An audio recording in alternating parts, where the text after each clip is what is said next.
What's going on, you guys? Welcome to the currently unnamed podcast that will certainly soon have a name. Today, we are chatting with our good friend, also fellow black belt in sales, Leah Fink. Leah, how you doing? Oh, welcome here. I'm doing great this morning. Happy Friday. Happy Friday indeed. I love recording on a Friday. It's like you record this episode and then it's Friday. So, go do whatever the heck you want to do. Just have some fun, right? Joe, how you doing, man? I got to tell you, there's a good sense of overwhelm. This week's been incredible. Yeah. I'm doing fantastic. I had a massively long day yesterday. Got opportunity to go speak to a group of 30 entrepreneurs. My email blew up. So I've got loads of phone calls to do. I've got to do a ton of follow-up. I had a brand new unlimited member join up yesterday. Where more people are complaining about leads, I don't have a problem with leads, man. I got tons of great follow-up stuff to do today. So after we record, I'm hitting the phone. Let's do all it. The work that comes afterwards, right? Yes. Yeah. Whenever I hear somebody say, "Man, I really wish I had 100 leads," I'm like, "Do you? You wish you had 100 leads?" Because you probably do, and you don't know it. Yeah, it's like this is It was something that I was thinking about this morning as I was meditating, and it was like, how many people complain about the fact that they don't have leads, and the fact of the matter is that they're just doing this work, they're doing this activity, but they're not looking at their performance of how it's not it's. And I actually wrote this down. It's not knowing how to sell; it's knowing how to sell well. Right. Exactly. There's a difference. Yeah. So we're going to dive in here. And the purpose of this podcast, y'all, is that we interview our guests and we learn a lot about them. Mostly what people kind of like pretend never happened. When you have something traumatic happen to you and then you just like your brain blocks it out. We want to actually focus on that. And the reason we want to focus on that is because we find our greatest successes sort of blossom out of these failures. So if you had a rough start for the day, for the week, as an entrepreneur with your new business, maybe you had a business completely fail, go defunct, you went bankrupt, whatever. We all can still rise like a phoenix from those ashes. So it's post-traumatic sales disorder. As we try to come up with a name for this, we keep just the names. It's going to happen, right? Our producer's like, no. Yep. No. Well, I say yes. I say yes to that. So Leah, let's start this off. Just give everybody the gist of you in 15 seconds or less. Who are you and what do you sell? Hi, well, my name's Leah Fink. I'm out of Calgary, Alberta, Canada. And I work with leaders to help them create the kind of ripples they want, not only in their organizational culture, but going out in the world, make sure their business is doing what they hope it does. Ripples. Awesome. I love it. I think she hit the 15 seconds and then some. So that was like 10 seconds. You win. That's amazing. So nice work. Concise, right?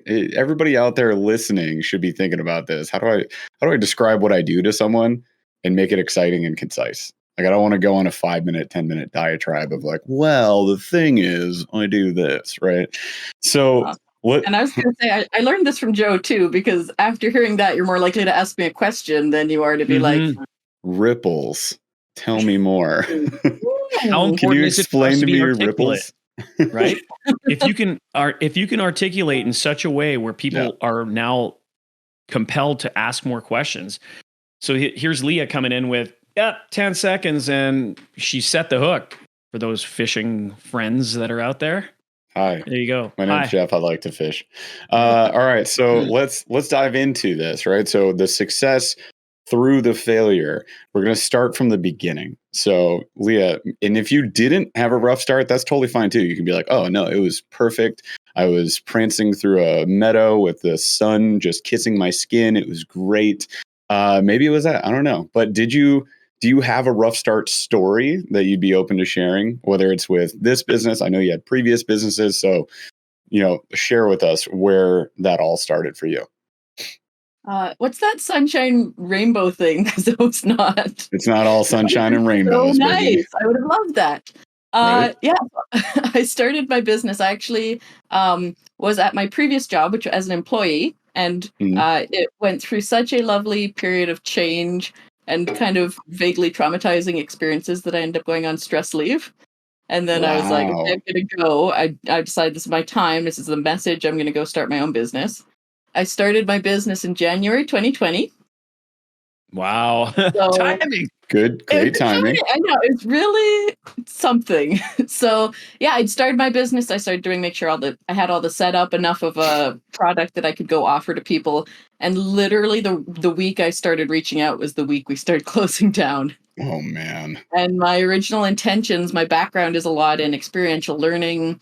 Mhm. Obviously, because my work's about leadership, it's about relationship at its heart. And so much of my stuff is about being in person, connecting to people. And right from the beginning, I had a lot of resistance to this idea of, well, I'll just hop online and offer the same thing. I found that like a very challenging roadblock to get over. And of course, too, at the beginning of the pandemic, they kept going, oh, this is going to be like maybe 3-4 months, maybe it'll last all Couple. summer, then we'll be back in Mhm, person. mhm. Yeah, we'll be So back. we'll be back. So yeah, my whole journey ended up completely different than I thought it would right from the get-go. Yeah, I don't think there's a single book that could help any entrepreneur, right? Because at this stage in the game, at this era, it's totally different. The whole game is different. So opening a business in 2020, which by the way, kind of funny side story to this, I sold my gym in the fall of 2019. So after I sold my gym, it was like we got hit with this thing, and I was like, oh, well, I guess I'm glad I don't have to worry about that right now. Stars lined I up. Yeah, Yeah. I felt bad for my buddies who had purchased it for me, but they stayed strong, and they can now share their rough. We should get them on the show, Joe. Is what we should do Let's as do well. it. So we could definitely do that. But they had that rough start, but they've been cruising ever since. It's 2023, 3 years in. Most businesses don't make it past 2 years. If they Yeah. do, 5 years is the ultimate RIP gravestone engraved, Yeah. right?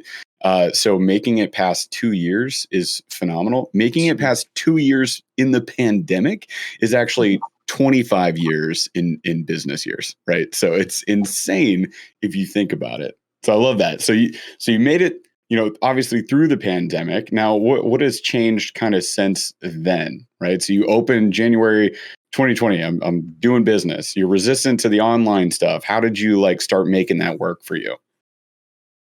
Yeah, well, that was definitely a mind shift, and it was Mhm. definitely trying to look for the opportunities that existed, and also really making sure like I have a high standard for myself, and I want to make sure that anything I offered online would have maybe not the same impact because we know that there's a difference between online and in person, but Right. a similar impact that people could take away that sense of connection, the same kind of learning, and be able to apply it immediately to their lives. Hmm. And so I took a little bit of time, kind of, once it was almost fall and everyone was going, well, we're not opening again. I went, okay, I'm officially shifting. I'm going online. Went online. I still do some of my work online, but a lot more stuff is shifted back to in person, which I really appreciate. And I've Hmm. definitely gotten more of a hunger from clients about that as well. And it's really nice because now through this process, was able to gain all these tools. So it's able to help my marketing. I was able to meet people like Joe. Joe doesn't live in the same city as me. If we were in person, who knows if I'd have ever done online networking, met Joe, and had this amazing experience. And so that was really like my shift was okay, like let's just get online, let's get going and see what I can do and start having that impact. What was it that pushed you to get outside of your comfort zone? Because you said at the beginning, the pandemic hit, and all of a sudden it was like, okay, I got to start networking, because we met on an online networking event. It was fascinating because this was also new for many of us. Zoom and Discord and GoToMeeting, and those were generally frowned upon. And all of a sudden it's like, okay, I'm sitting in a Zoom room with 30 to 50 people. How many of those were you jumping into, and what forced your hand to get into it? Well, I mean, just the situation in some ways forced my hand because I was Mm, going, well, first of all, I actually came from like an incredibly tight-knit community work experience, right? So my colleagues, part of the program was people lived on site, right? I was working in Mm. addiction and mental health program for youth. It was a wilderness-based program. At the time I left, I was the supervisor, so I wasn't always on site, but these are people that you've gotten incredibly close to. So also a couple months into pandemic, I was feeling a lack of community. So that was what originally drove me. I was like, I know I need a network. I know I need this community on a personal level as well. So I ended up finding a networking group that is still based out of Calgary, but had gone online with some of their things even before pandemic. And so they handled the transition really well. I'm still part of them. My patterns have changed a little bit. When I met them at the beginning and I started this group CIBN, and that's where I met Joe too. I think I even invited you off LinkedIn. I was sending a bunch of things out to say, yeah, it might have been that. Yeah. yeah. And yeah, it was great. Honestly, at the beginning, I think I was doing 2-3 meetings a week because I knew I needed to build those relationships. I knew they had to be sustained relationships. Like the reality of meeting someone once for 30 seconds and saying, hey, you're going to buy from me, right? Or you're going to refer people to me. There's no trust built there. So started going a lot. It helped me refine my message a lot as well. That was something like talk about, and before I met you, Joe, my sales, capacity, limit, knowledge was very low. I'm that person. I could have jumped right in and facilitated all day, work with people right away. Like that's my happy space. I'm still working on my practice, but ultimately comfort level. Sales, pitching, any of that kind of stuff. I was so weak and shaky on. So it was so useful for me to have the supportive community.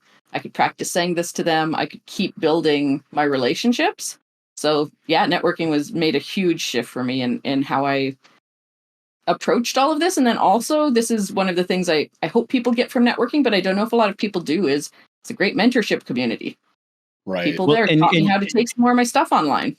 So you stretch out of your comfort zone, and then again, this is a great way for us to meet. You just hit upon something that I find really fascinating, and that's where you as an expert, you as a coach, when you're talking to someone in a buying conversation, I like to call it a buying conversation or a sales conversation.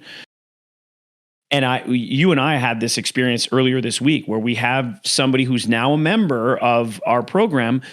During the conversation, it was interesting because we both noted that he was in a position where he was coaching as opposed to understanding that there's a difference when you're in a sales conversation with someone as a coach.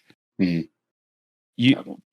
want to, and I'm not going to give it away, because you had this light bulb moment as well, because you and he have a similar, again, there's some similarities in terms of leadership and what you guys do. Can you mind expanding on that just so that the listener gets a sense of where I'm headed with this?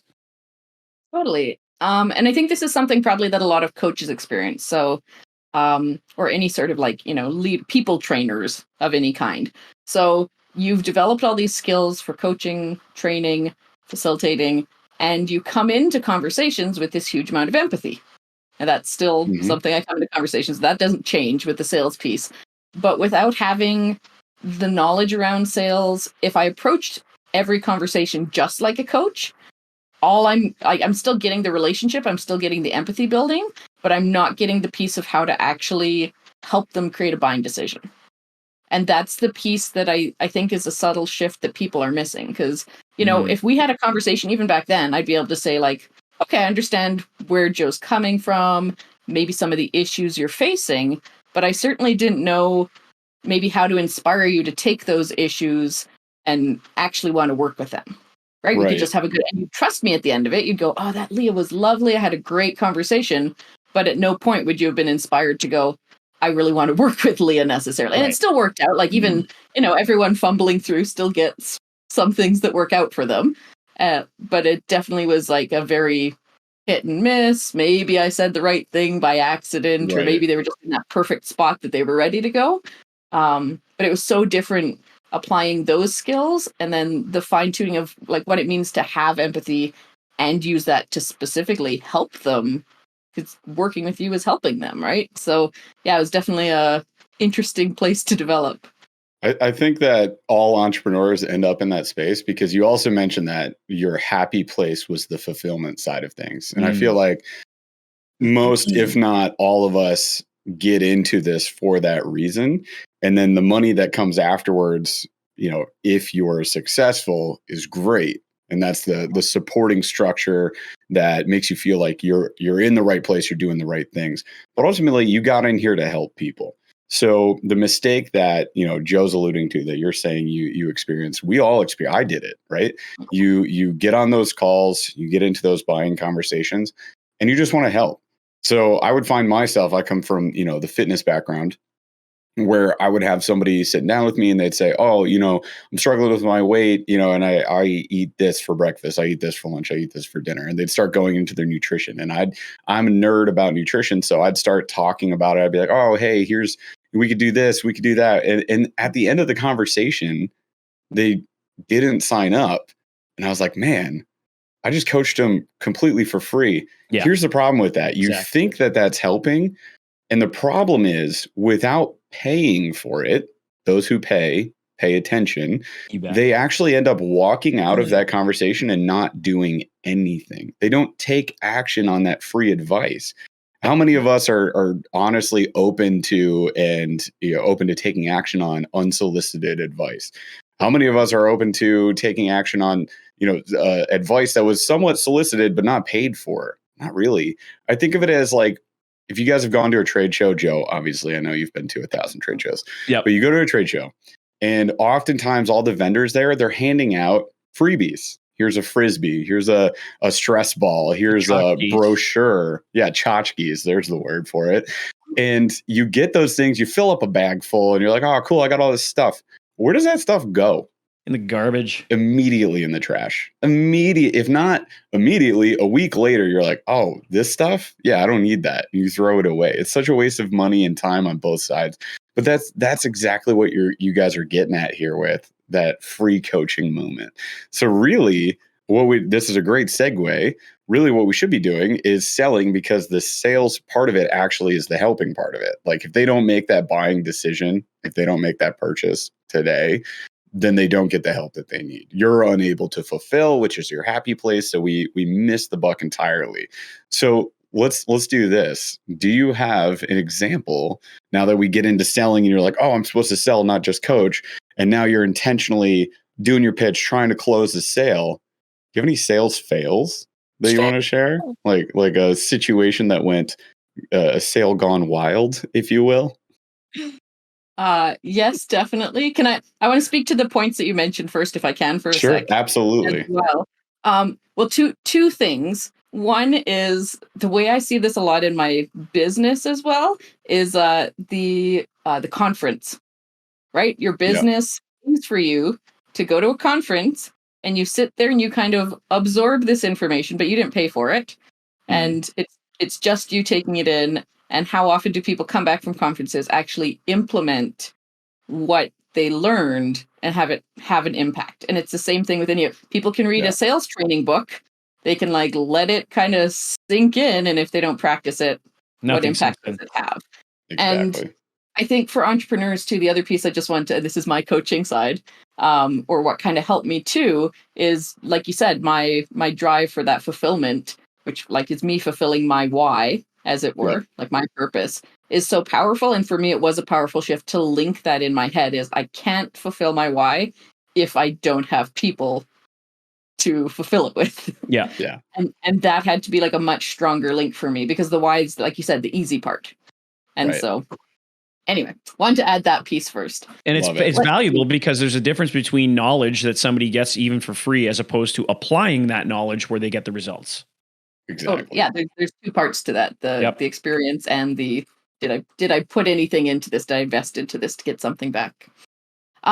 In terms of sales fails, okay. Well, the top one that comes to my mind, and I don't know, I guess if it's a full fail, but I had someone. This was just after I met Joe, which is unfortunate, because I think a little bit longer in the SOS Dojo would have helped me get past this. But I had the most hardcore sympathy trap from a woman. And she went, and I, heard about all the problems and how much she was struggling in this relational piece. Everything's so horrible, and just, "Oh, I'd love to work with you. I'd love to work with you, but the money piece." And because I wanted to work with her and I fell into the sympathy trap, I ended up super discounting. I was like, "Yeah, it's okay." I justified to myself, I'm like, "It's okay. I can help her."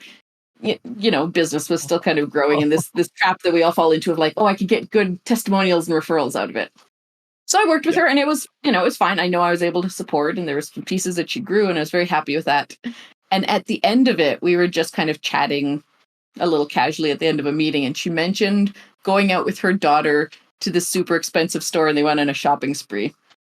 And I went, oh, Classic movie.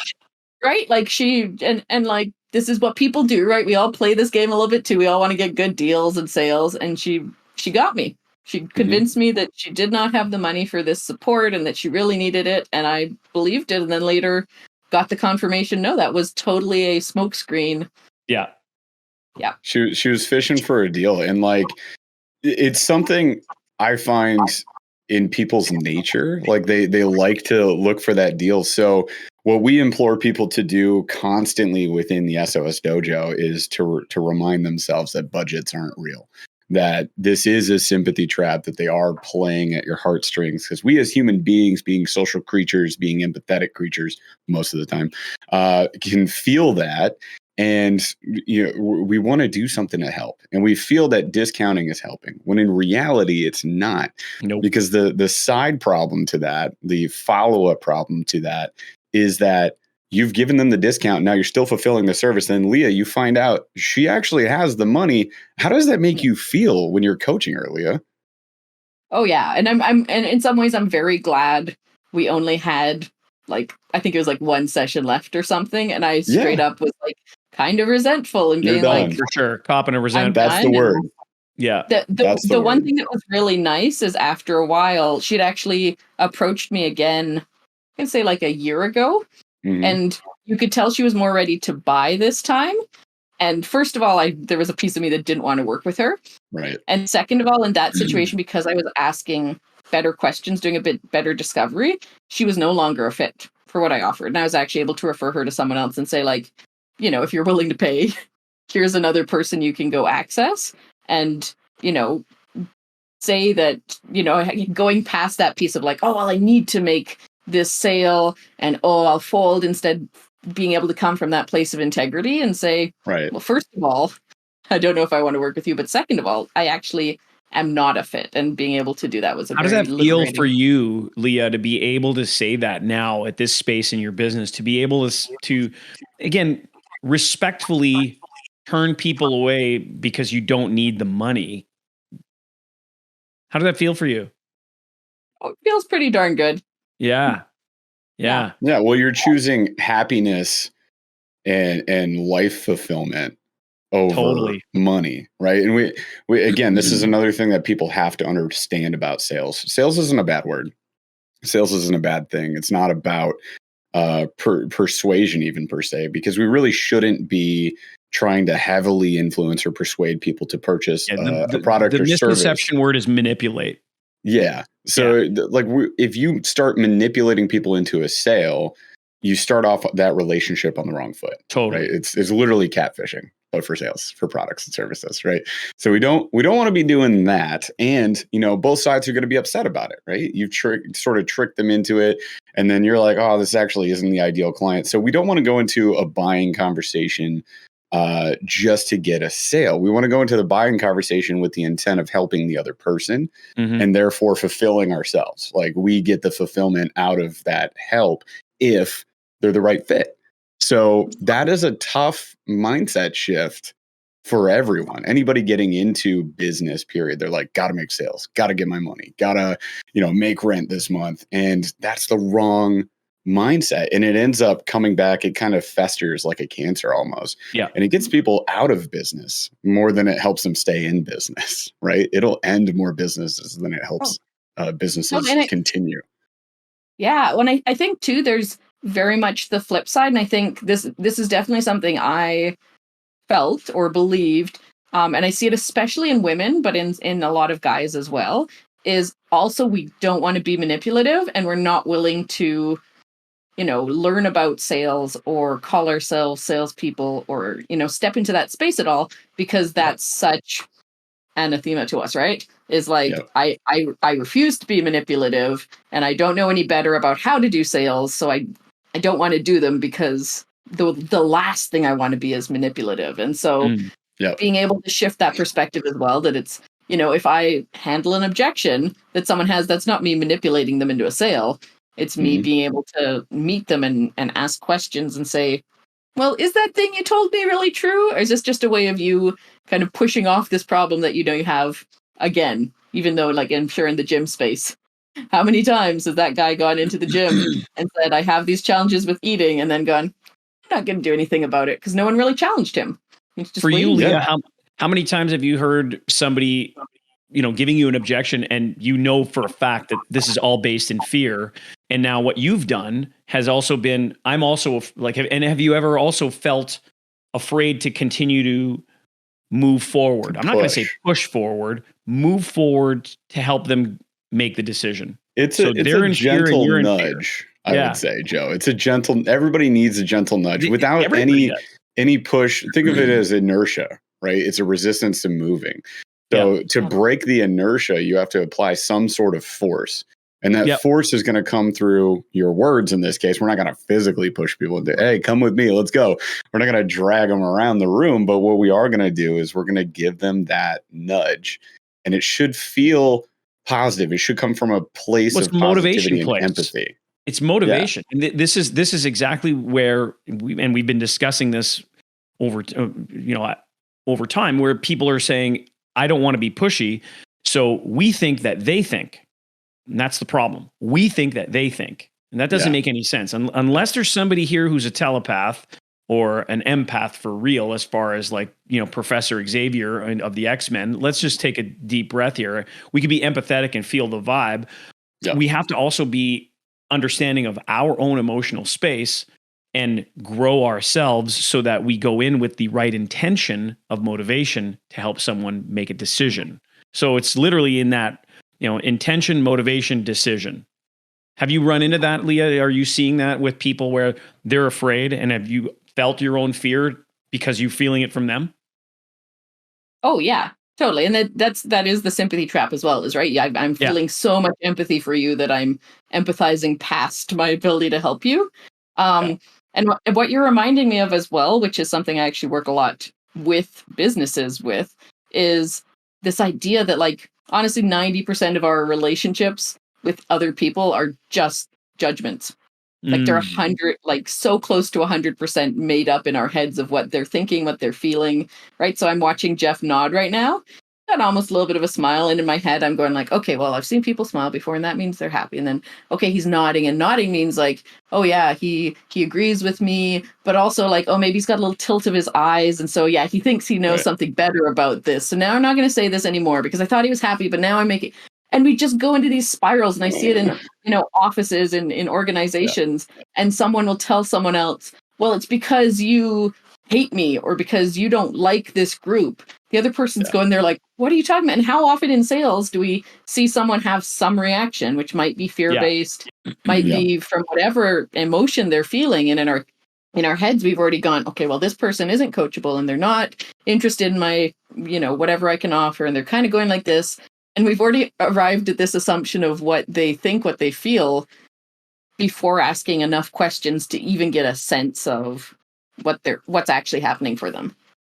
Yeah, it's so true for every young salesperson. I would say as you mature, you start to like get better at reading those signals, interpreting those signals, and not taking them personal is the most important thing. And I think that requires the maturity of having gone through a bunch of different buying conversations. And you start to, you pitch your price, and the most common one that I think places fear in our hearts as the salesperson is the reaction to that price. They're like, wait, what? Like, holy cow, that's way more than I thought it would be. Or Joe's favorite line, is that in pesos? Yeah. And then you're just like, whoa, hang on, what? What do you mean? This is a great opportunity. This is a perfect price. And you get upset about it. So yeah, that fear can fester. That can cause problems on both ends. The fear for them is that they don't take the action that they need to get what they deserve out of this, the life that they deserve out of this. And the fear for us on the sales side of things, as the entrepreneur, is that we won't give them the nudge that they need to overcome that hurdle to make that buying decision to get the life that they deserve. Therefore, we then win-win get the life we deserve. So yeah, fear is definitely a major issue.